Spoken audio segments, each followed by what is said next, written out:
Bom, nós estamos dando continuidade a uma série de mensagens que o pastor Geraldo Vaz propôs, que é falar sobre a armatiologia e a soteriologia. Semana passada o pastor terminou o tema dito armatiologia, que é o estudo do pecado, sua origem, suas raízes e suas consequências. E hoje nós daremos continuidade falando sobre a soteriologia. Alguém sabe dizer o que é soteriologia? Porque eu não sabia também não, viu? Eu aprendi estudando, né? E aí eu descobri que eu já sabia, eu só não conhecia a palavra. E eu te digo que todos vocês sabem e têm intimidade profunda com isso. Todos já foram agraciados com isso. Bom, vamos discutir um pouco sobre soteriologia, né? Se a gente pegar a palavra soteriologia e for estudar ela, nós veremos. Paulo, dá só um toque aí que eu acho que vai trabalhar. Ótimo. Soteriologia vem de uma palavra grega, vem de uma palavra grega, sotéria, que significa salvação. Então, soteriologia é o estudo da salvação. Só que tem muitos pormenores que nós precisamos entender nesse tema.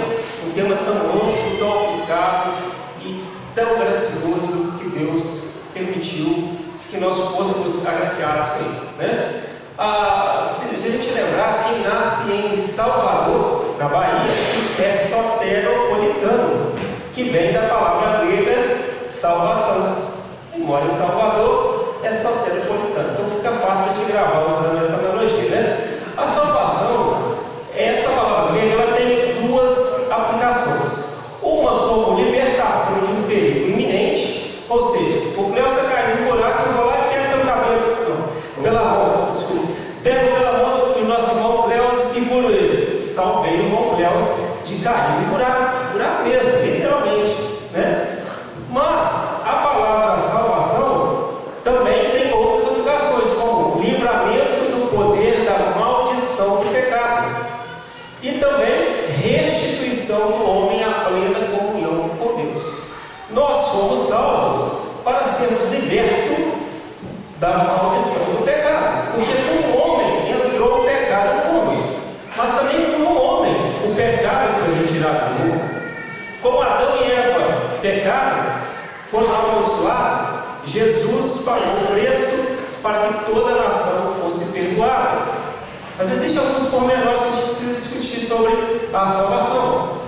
A restituição é justamente porque se nós éramos abençoados, fomos amaldiçoados, para receber novamente nós precisamos ser restituídos. Então a palavra salvação vem livrar-nos dessa maldição e trazer-nos ao que nós perdemos quando o pecado entrou no mundo, por meio de uma restituição. Olha o que a palavra de Deus diz lá em Efésios. Paulo, escrevendo aos Efésios, disse assim: a salvação do ser humano é obtida pela graça, ou seja, é um dom gratuito e imerecido que o pecador recebe.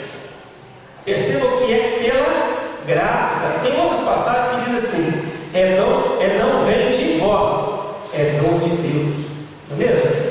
A graça, segundo um escritor que chama Abraham Boff, para mim, ele separa misericórdia e graça e distingue de uma forma que para mim me encantou, que eu queria compartilhar com os irmãos. Abraham Boff, um pregador, diz o seguinte: que misericórdia é Deus não dar o que nós merecemos. Deus é misericordioso e não me dá o que eu mereço. Sabe o que eu mereço? Eu mereço o pecado. Eu mereço o inferno. Eu mereço o castigo eterno. Por quê? Por mais que eu lute com todas as minhas forças, por mais que eu viva dentro dessas quatro paredes, de joelho aqui, por mais que eu tente cativar meus pensamentos, eu sou pecador. Então eu mereço, meu irmão, a condenação. Mas Deus é misericordioso e por isso Ele não dá o que eu mereço. Isso é misericórdia. Agora, Abraham Boff relata que graça é Deus não dar o que, é Deus dar o que nós não merecemos. Então, misericórdia é Deus não dar o que eu mereço, e a graça é Deus dar o que eu não mereço. O que eu não mereço? Eu não mereço os céus, mas Deus me dá, por meio da graça. Então Deus é misericordioso e gracioso. Por Ele ser misericordioso e gracioso, Ele não me condena ao inferno, e ao mesmo tempo Ele me leva aos céus. Isso é salvação. Esse é o resumo do plano da salvação. Mas o plano da salvação, Paulo, dá um toquezinho. O plano da salvação, ele pode ser dividido, ele é bem resumido em um versículo que eu chamo de coração da Bíblia, que é o João 3,16. Porque Deus amou todo mundo, para que todo aquele que nele crê não pereça, mas tenha a vida eterna. Então a salvação é para todos os que creem. Então existem algumas ressalvas. A salvação é para todos, mas é para todos que creem. Por isso que nós devemos pregar essa palavra, para que a pessoa ouvindo possa crer. E nesse sentido é crer no Filho de Deus, que é o alvo. Se a gente lembrar dos estudos da semana passada, nós vimos que armatiologia é uma palavra grega. Armatio vem de uma palavra grega também, que significa errar o alvo, que é o pecado, é um erro, ou seja, alguém que tentando acertar, errou o alvo. Não é aquele que quer errar o alvo, é diferente. Então o pecado é no sentido de um acidente. Há estes que lutam tentando acertar, mas mesmo assim não conseguem, pecam. Há estes, mesmo crendo em Jesus, esses erros são perdoados. Jesus pega nas nossas mãos e ajuda a acertar o alvo. Seria como o pai pega na mão do filho e ensina ele: meu filho, ó, firma a mão aqui e vai. E aí acerta o alvo. Esse alvo é Jesus. Então a salvação pode ser passada didaticamente por esses 7 toques. Gosto de falar didaticamente porque quando a gente coloca assim, parece que é algo. Primeiro eu arrependo, aí depois vem a fé, aí depois vem a conversão, aí depois vem regeneração, justificação, aí depois adoção, por último santificação. Mas na verdade, irmãos, nós estamos falando de um poder divino, de algo de Deus. É impossível separar isso didaticamente. Então assim, vou falar separado para a gente poder entender. Mas nós temos que ter a consciência de que isso é um momento único.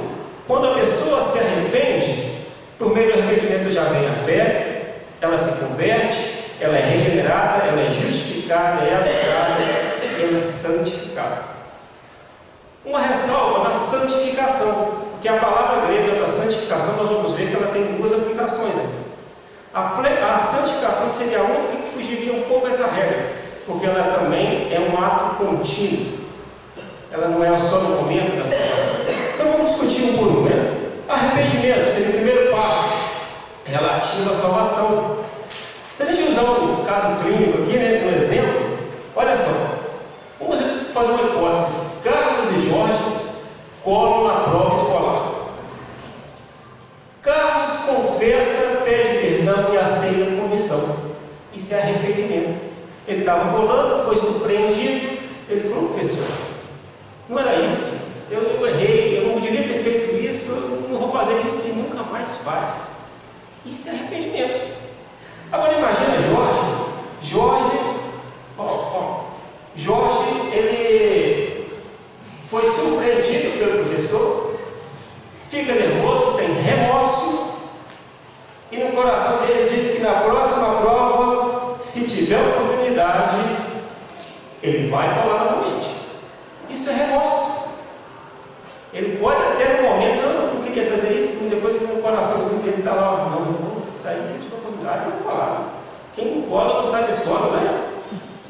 Não é assim, né, irmãos? Não pode isso de jeito nenhum. Então, a gente tem alguns exemplos bíblicos. Por exemplo, arrependimento. Nós falamos isso aqui nas aulas anteriores.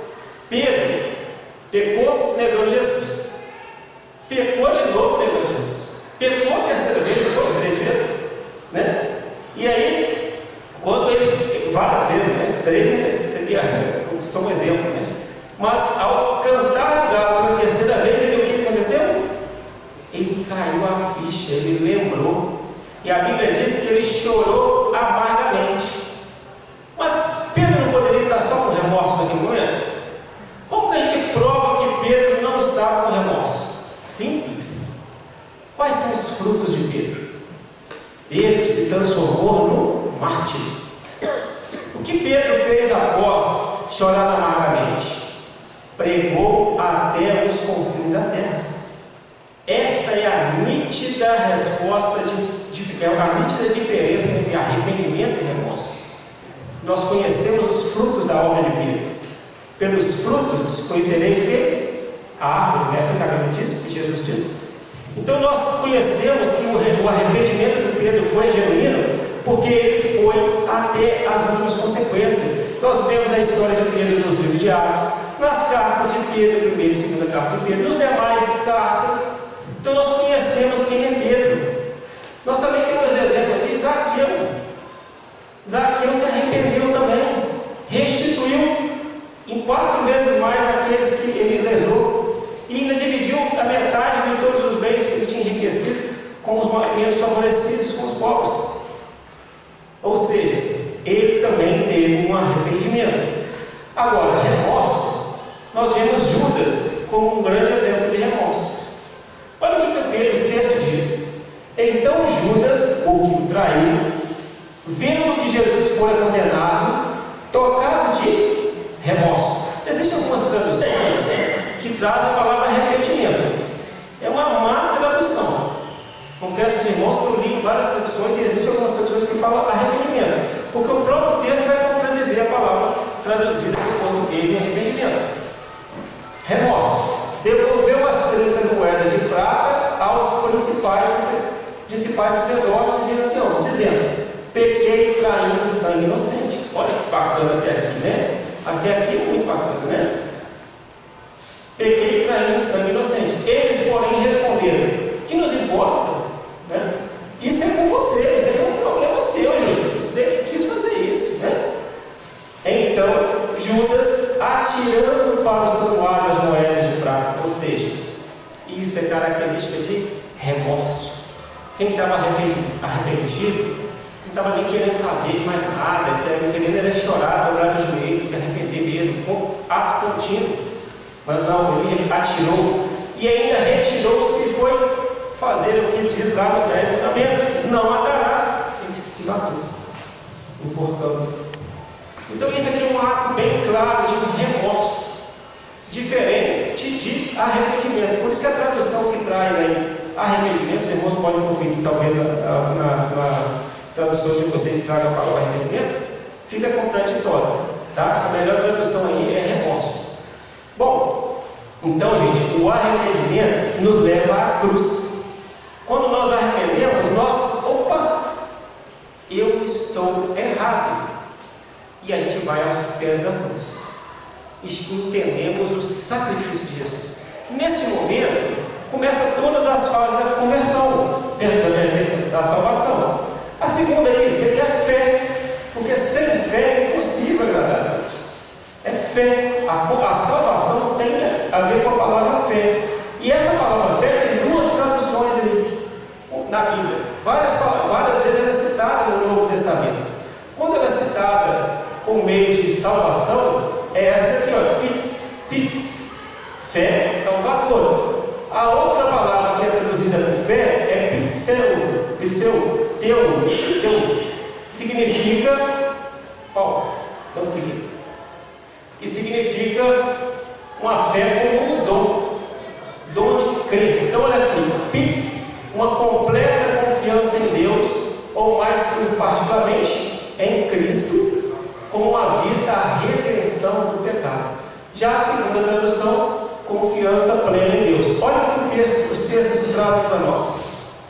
A fé vem pelo ouvir, e ouvir a palavra de Deus. Gente, se a gente não abrir a boca, não vai converter o Brasil, não. Se nós não abrirmos a boca, nós não converteremos este mundo aos pés de Jesus. A fé vem pelo ouvir. Alguém tem que falar. E um sinal da salvação é a proclamação do Evangelho. Os frutos começou dia nós vimos a obra salvadora na vida de Pedro. Pedro se arrependeu. Os frutos de Pedro estão aqui, ó. Até hoje nós estamos discutindo. Se nós não falarmos, ninguém vai ouvir. Ouvindo a palavra de Deus. Olha só. Se com a tua boca confessares ao Senhor Jesus e em teu coração creres em Deus, o ressuscitou, que o Deus ressuscitou dos mortos, será salvo, visto que com o coração se crê para a justiça e com a boca se faz confissão para a salvação. Nesses dois exemplos, a palavra fé, o sentido da palavra fé no segundo, estaria relativo a isso. Agora, outros versos seria relacionado a crer no dom sobrenatural de Deus, A fé é a certeza das coisas que se esperam, a convicção de fatos que não se veem. Então existe fé salvadora e uma fé resolutiva, digamos assim, fé que Deus continua sendo Deus, é o Deus de ontem, de hoje, é o Deus que vai curar nosso irmão inimigo, que nós estamos orando e crendo, é Deus que está confortando os corações da família que perdeu a irmã. É fé como um dom e a fé salvadora. Existem as duas diferenças, tá? Bom, olha esse texto. Quando tudo parecer perdido, o homem lê a luz de velas, o justo viverá pela fé. Nesse sentido, Paulo não está falando de salvação. Paulo estava revendo o Velho Testamento e escrevendo aos Romanos. Ele estava em Coríntios e leu uma passagem de Abacuque que dizia: o justo viverá pela fé. E ele escreve aos Romanos, lembrando aos Romanos que o Velho Testamento já falava que o justo viverá pela fé e que eles tinham que viver pela fé. Nesse sentido, é fé como dom e não salvador. Bom, o terceiro ponto seria a conversão. Ele sempre fala com sinônimo salvação, conversão, mas conversão é um ponto da salvação. O que é a conversão? A conversão, a tradução da palavra, que é uma palavra grega, é metanoia. E o pastor já falou várias vezes aqui. Metanoia é diferente de metamorfose. Metamorfose é mudança de forma. Tem muita gente que sofre metamorfose e não metanoia. A gente encontra muita gente aí na rua e é varão de fogo, homem de glória, e é isso. O cara tem pina para falar com você. E vai ver no coraçãozinho dele lá, ó, não tem nada. Tomara que seja o coração e a forma, melhor ainda, Mas metanoia vem mudança de mente. E essa mudança de mente nos conduz a uma metamorfose. A mudança da minha mente me conduz a certas mudanças no meu trajeto. Antes de me converter, de ser salvo genuinamente, eu fazia muitos gestos para explicar, para falar, eu tinha muitos palavreados na minha boca. Isso é de fora, isso é externo. Mas externa o que estava interno, que era o pecado. A partir da minha conversão, mudança de mente, eu já começo a me policiar. Meu linguajar, meus atos. A conversão é um ato contínuo. Então, a palavra de Deus diz transformai-vos, E olha que esse texto para mim é fantástico quando fala de salvação e para entender conversão. Paulo, escrevendo aos Romanos, diz assim: e não sejam conformados, não aceitar, ir contra. Não sejam conformados, ou seja, sejam inconformados com este mundo, mas sejam transformados. E é o exterior? Não, é pela renovação do vosso entendimento. E aí, para que a gente possa experimentar a boa, agradável e perfeita vontade de Deus. Então a conversão vem de uma mudança de mente, e isso veio por meio da salvação. E agora eu começo a me conformar com as questões desse mundo e eu sou uma pessoa bem diferente. A conversão é no sentido de convergir mesmo, mudança de rota. Por exemplo,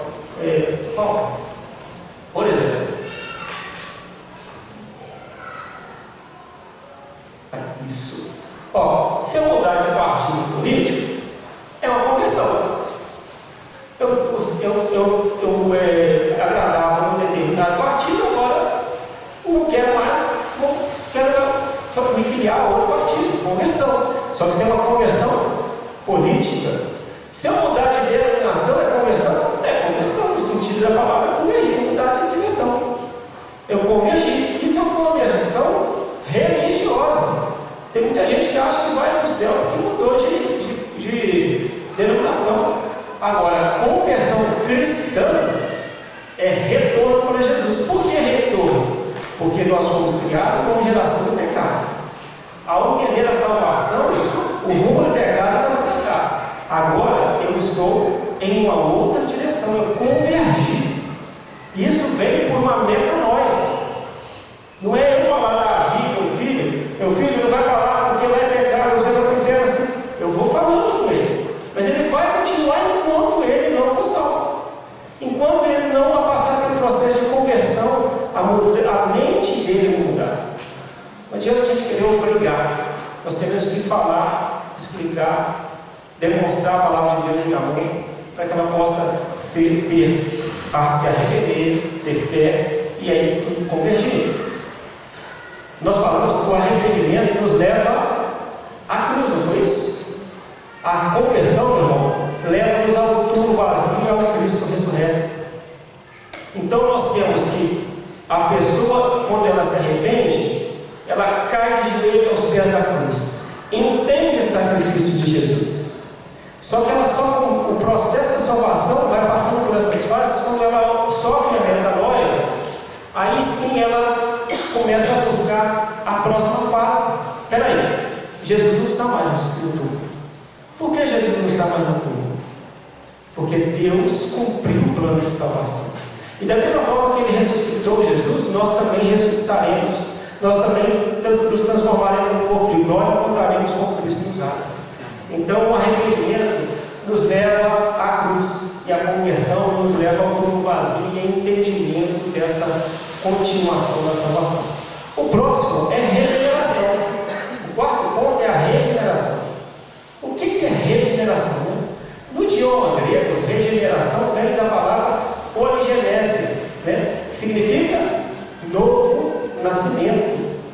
Jesus disse o seguinte: que importa é vos nascer de novo. Importa vos nascer de novo. Tem como um homem velho nascer da barriga de uma mulher? Foi assim que foi perguntado para Jesus. Tem, irmãos. Da barriga da mulher não tem, mas como uma nova criatura, sim. A Bíblia a todo momento separa os vivos dos mortos, fazendo analogia entre os vivos são os salvos e os mortos são os que ainda estão cativos ao pecado. Nós somos chamados de uma nova criatura, de regenerados. Olha para nesse texto, olha. Regeneração não é uma reforma no ser humano. Eu reformar todo o meu guarda-roupa e agora só andar engravatado não vai me levar aos céus. Eu botar uma burca, colocar só os olhinhos para fora, não vai me levar aos céus. Esse aí é algo externo, né? A reforma afeta o quê? A conduta. Agora, já a regeneração modifica o quê? O caráter. Agora, por meio da modificação do caráter, vem a reforma. Então, se a gente inverter a ordem da frase, nós entenderemos que a mudança do meu caráter leva a uma mudança na minha conduta. Então, existem muitas questões cristãs que são julgadas como moralistas. Mas, na verdade, o cristão salvo, ele muda de conduta, não para agradar a Deus, mas porque ele entende a obra salvadora do Senhor e aquilo incomoda ele. Então, certas palavras do seu linguagem começam a mudar, certos costumes começam a mudar, locais que ele frequentava começam a incomodar. Então, existem programas da televisão que ele não vê mais, porque antes ele via numa boa, mas agora o Espírito Santo começa a incomodar. Então, a mudança do caráter acaba levando uma reforma, diferente de uma pregação moralista, que impõe que você não pode fazer isso, não pode fazer aquilo outro. Então, você agradar a Deus, e nós vimos que a salvação é pela graça. Aí é contraditório, né? Se eu não me engano, Paulo, dá um clique aí. Isso, vamos voltar aqui. Vamos abrir a palavra de Deus aí em Tito. Tito, capítulo 3. Depois de 2 Timóteo, Tito, capítulo 3, verso 4 a 7.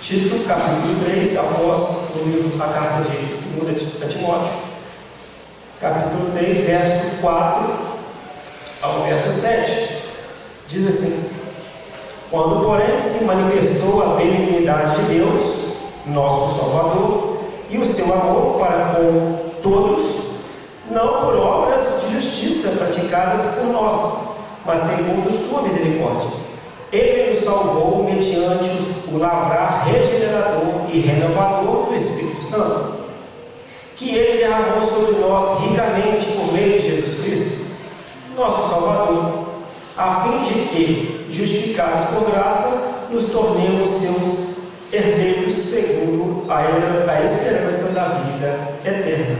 Amém. Então, percebemos aí que o lavar regenerador e renovador é do Espírito Santo. Mas a consequência é uma mudança externa. A Bíblia diz que quando Moisés desceu no monte, o povo não conseguia olhar para o rosto dele. Você lembra disso? Porque ele teve contato com Deus. A santidade, a santificação, a regeneração, a conversão muda até mesmo a nossa feição. Nós não vamos ficar brilhando aqui como Moisés brilhou, porque a gente não está tendo essa rica oportunidade de estar face a face com Deus. Mas o cristão é reconhecido por assim, ser diferente. Ser um negócio assim, eu não sei. Esse não sei é o lavar do Espírito Santo, é a salvação que alcançou. Amém, irmãos? O segundo ponto aí é a justificação. Olha, esse ponto eu acho fantástico. Acho muito bacana. O ponto da salvação pontual é a justificação. Você imagina falar para o meu irmão, ó, Marcinho é um cara bacana, não foi o Marcinho que cometeu esse crime. Eu estou justificando o Marcinho, não é mesmo? Por que ele não foi o Marcinho? O Marcinho é um homem íntegro, o Marcinho é um pai de família, ele paga todas as contas dele em dia, ele é um homem da igreja. Como que eu estou justificando o Marcinho? Por meio das qualidades dele. Nós temos alguma qualidade, meu irmão, que justifica chegar aos céus? De forma alguma. Nós não existe justificativa que nos leva perto de Deus e fala assim, deixa esse cara entrar porque ele é. Nós não somos nada.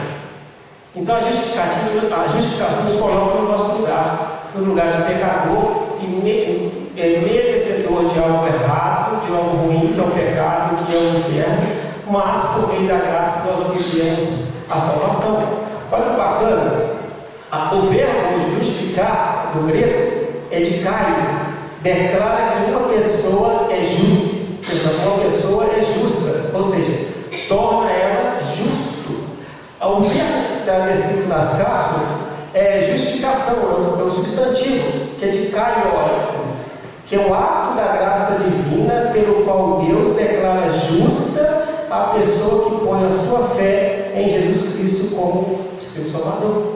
A partir do momento que nós arrependemos e temos fé, Jesus nos declara justo.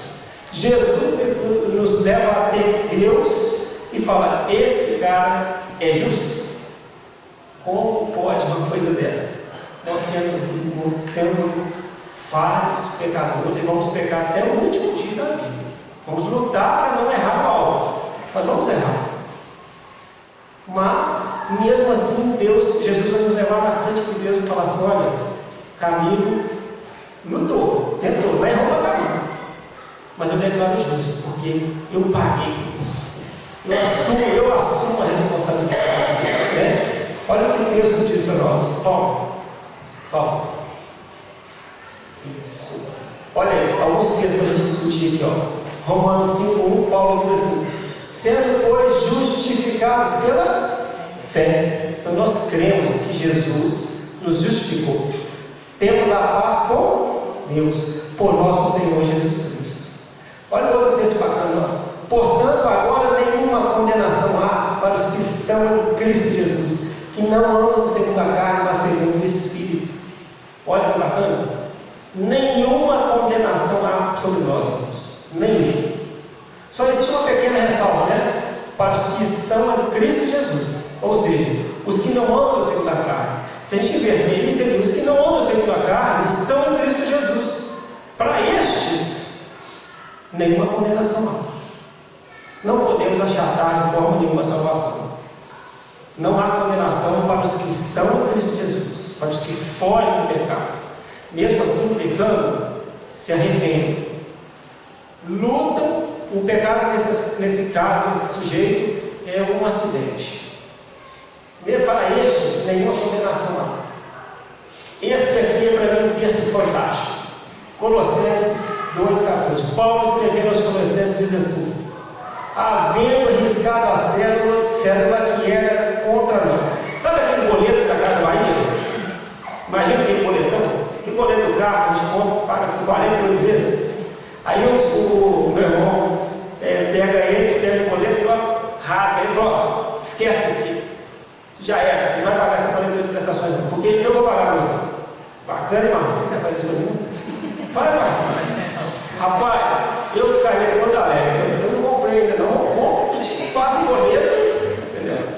Seria nesse sentido. Jesus pegou a cédula que estava escrito: este cara vai para o inferno porque é pecador. Este cara é todo errado e vai pecar até o último dia. Quem está falando isso é o acusador, o diabo. Aí Jesus pegou e falou: me dá esse negócio aqui. Já era, eu assumo o risco, eu sou o fiador desse cara. E o que você teve com isso? Jesus, havendo riscado a célula que havia contra nós, nas suas ordenanças, a qual de alguma maneira nos era contrária, e atirou no meio de nós, cravando na cruz. Ele pegou todos os nossos pecados, os que você cometeu antes de se arrepender, os que você cometeu logo após se arrepender, e os que você vai cometer até o último dia da sua vida.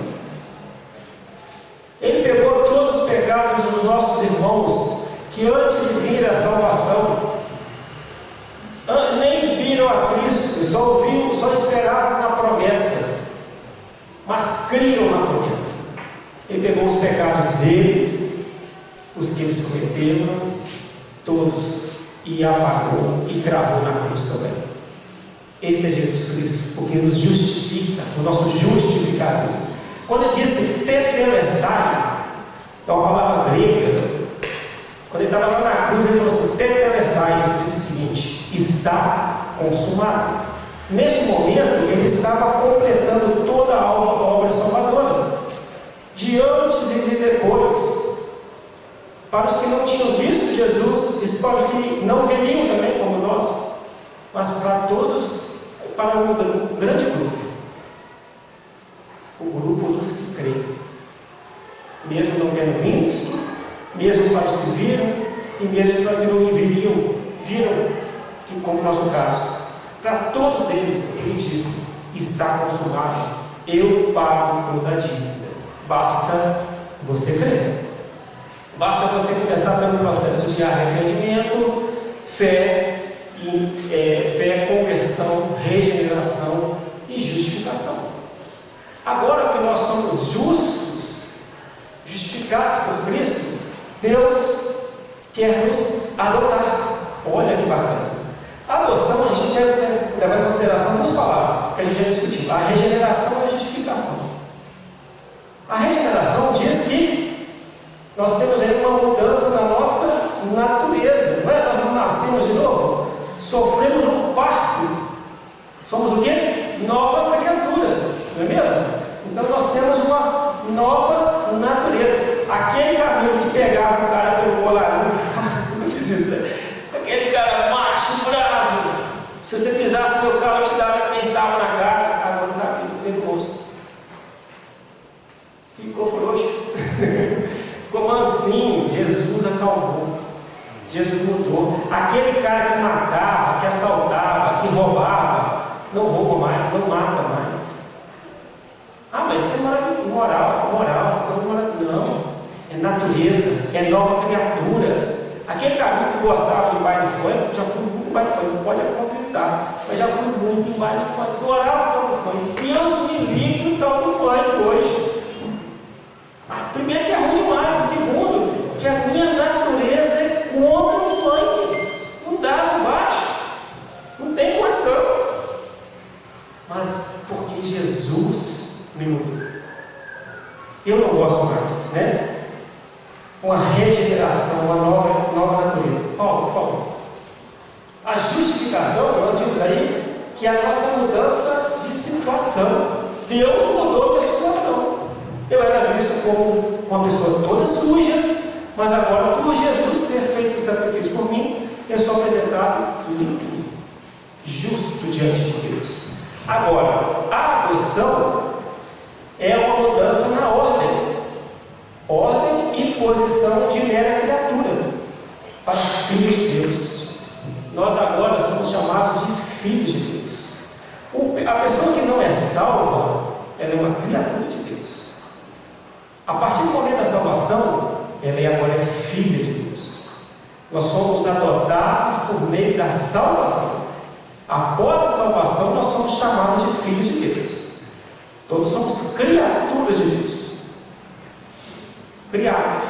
Deus criou o homem e a mulher. A partir de Adão e Eva, houve uma sucessão de casamentos, ruins e bons, e vai chegando até nós. Isso é criação. A evolução também atuou nesses pontos, com certeza. Até pela mudança da dentição nossa, não sabe. A evolução é nítida a partir da criação. Cristo como Criador. Agora, nós mudamos a nossa posição, somos chamados de filhos de Deus.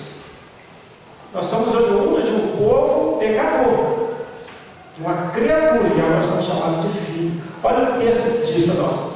Mas a todos quantos o receberam, a esses, deu-lhes o poder de serem feitos filhos de Deus, a saber, aos que creem no seu nome, os quais não nasceram do sangue, nem da vontade da carne, nem da vontade do homem, mas de Deus. Não é pela minha vontade.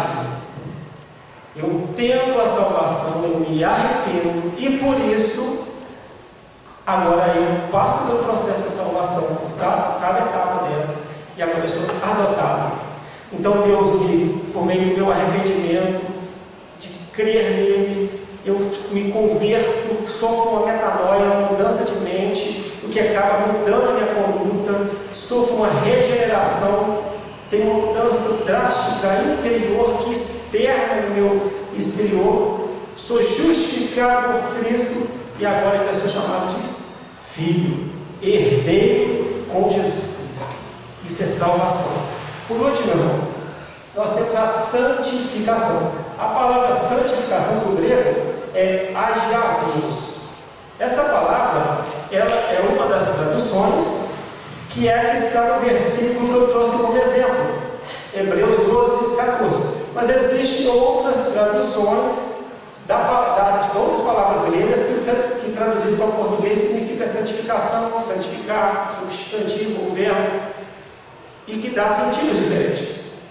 Existem grupos de pesquisadores que discutem sobre essa palavra, e eu achei um texto muito bacana, que ele diz o seguinte: por como nós somos santificados, passamos por todo o processo de regeneração, nós somos apresentados como santos perante Deus.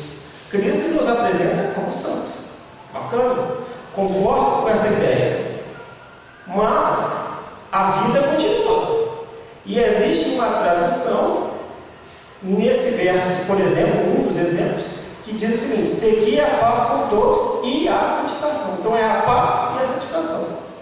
Porque sem ela, ninguém verá o Senhor. É ato contínuo. E aí, nesse sentido, a tradução, nesse caso aqui, do substantivo santificação, significa tornar sagrado. Tornar é voltar. é se tornar santo, fazer santo, separar, consagrar. O cristão salvo, ele foge do pecado, ele foge de locais que vão levá-lo a pecar, ele foge da aparência do mal, ele foge de situações, de vocabulários, de músicas, e ele por aí vai, de programas de televisão, de computador e do que for, de WhatsApp, que levem ao pecado. Fala que o WhatsApp é pecado, não. Eu uso o WhatsApp o dia inteiro para trabalhar. Mas o cristão, ele foge dessas coisas porque ele se santifica, ele começa a se separar. É uma separação. Então, nesse sentido, o último aí, a salvação também demanda santificação. O cristão é santificado e apresentado como santo perante Deus por meio de Cristo Jesus. Mas ele continua no processo de se tornar santo, de ser cada dia mais próximo a Jesus Cristo, de fugir do pecado e buscar mais a santificação. Por último, irmão, Paulo, por favor. Por último, para a gente fechar aí, a santificação pode também ser estudada nesses versos aqui, ó. Portanto, está escrito: sede o quê? Santos, porque eu sou santo. Sede é durante a vida, são atitudes de um santo. Né? Pedro está dizendo aqui, como Cristo disse: eu sou santo, seja santo. O último aqui, Romanos: mas agora libertados do pecado e feitos servos. Servos no sentido de escravo. Agora nós temos um dono, alguém que nos manda, que nos ordena, que nos orienta. Nós somos servos de Deus. Tendes o vosso fruto para a santificação. E por fim, a vida eterna. Percebam que o fruto para a santificação é um ato contínuo que leva à salvação. Então a salvação, ela é conseguida à força. Ah, mas é pela graça. É pela graça. É misericórdia e graça. É o Deus não dá o inferno que eu mereço.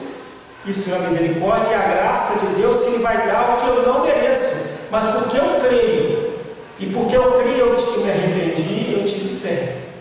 E aí eu fui regenerado, eu fui justificado, eu fui adotado, eu fui santificado. Mas eu continuo nessa busca incessante até a morte, seja por perseguição, seja por morte natural, né? Então a santificação, a palavra de Deus diz que esforçai-vos para entrar nela. A porta, meu irmão, continua estreita. O que eu tenho visto é a pregação da graça da seguinte forma: pegaram a graça e a salvação e achataram, né?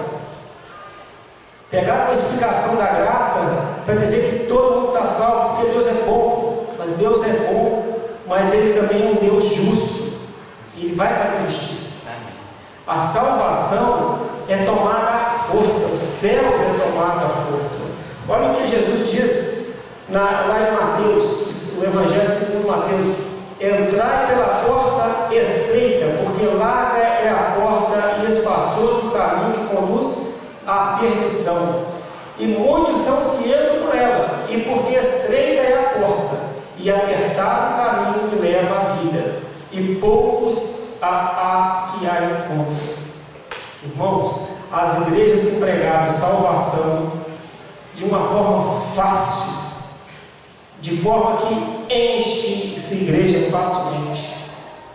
Isso aumenta a comunhão, mas não tem nada a ver com salvação. A salvação não leva a mudança de conduta, de postura. O cristão, ele serve ao que está dentro do coração dele. E a maior prova disso é que ele vai levar até os confins da terra a palavra de Deus. A maior prova da salvação é a proclamação do Evangelho, porque ele não consegue segurar dentro dele. Tem um comichão dentro dele, e ele vai falar para todo mundo. Ele é aquele cara chato, só que ele tem que ser um chato consciente, né? Tem a hora certa de falar, mas é aquele cara que o assunto dele é os céus, porque ele sabe que é bom demais, ele já experimentou. Agora estou pregando a salvação e a graça de Deus de uma forma de que, não, todo mundo é salvo pela graça, Deus é bonzinho, você vai para o céu, meu irmão. Se você vem cá, fica aqui conosco, vai acompanhando, na hora de cantar lá, você levanta a mão também, seja um pouco mais fervoroso. Isso é externo. Temos que pregar a palavra de Deus. A palavra de Deus, o pastor Geraldo nós falamos muito claramente conosco. Pega nos evangelhos lá e começa a ler. João Batista pregava o arrependimento. O pastor Geraldo nós fez uma sequência de versículos para nós. E arrependei-vos, e arrependei-vos, e arrependei-vos. Aí quando termina a morte de Jesus Cristo, começa o livro de Atos. E arrependei-vos, e arrependei-vos. E qual que é o primeiro passo para a salvação? Arrependimento. Arrependimento. Irmãos, salvação, Paulo, por favor. Salvação,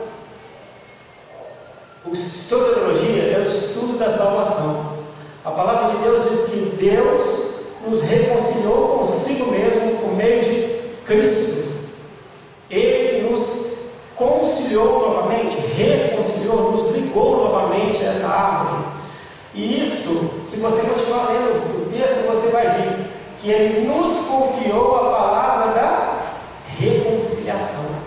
Então, salvação, se você quer entender se você foi salvo ou não, se uma pessoa foi salva ou não, é simples. Veja se há proclamação, porque se houve proclamação, houve salvação. Se você está com a boca muito fechada, começa a rever essas conceitos. Reveja. E olha, tenha um comichão nos seus ouvidos, na sua boca, no seu coração, para levar a palavra de Deus. Porque a porta da graça é para os que creem, e a porta da graça ainda está aberta. Mas ela é apertada, mas ela leva a vida eterna. Amém? Irmãos, eu creio que soteriologia a gente poderia discutir aqui um ano e não entendermos toda ela. Essas são apenas alguns pontos que a teologia sistemática traz. Por exemplo, nas próximas semanas a gente pode continuar estudando aí sobre a expiação. Por que havia expiação no Velho Testamento e no Novo Testamento? Como ficou? Né? Os demais passos da salvação, os demais pontos do plano de Cristo, do plano de Deus para a salvação do homem. Então existem vários pontos. Didaticamente, esse é o cerne da salvação. E a partir daqui a gente pode começar a destrinchar aí cada um desses pontos com os demais pontos que os teólogos utilizam aí para descrever soteriologia. Mas estudar puramente soteriologia nos leva ao inferno. Agora, entender, arrepender e aplicar a soteriologia nos leva aos céus.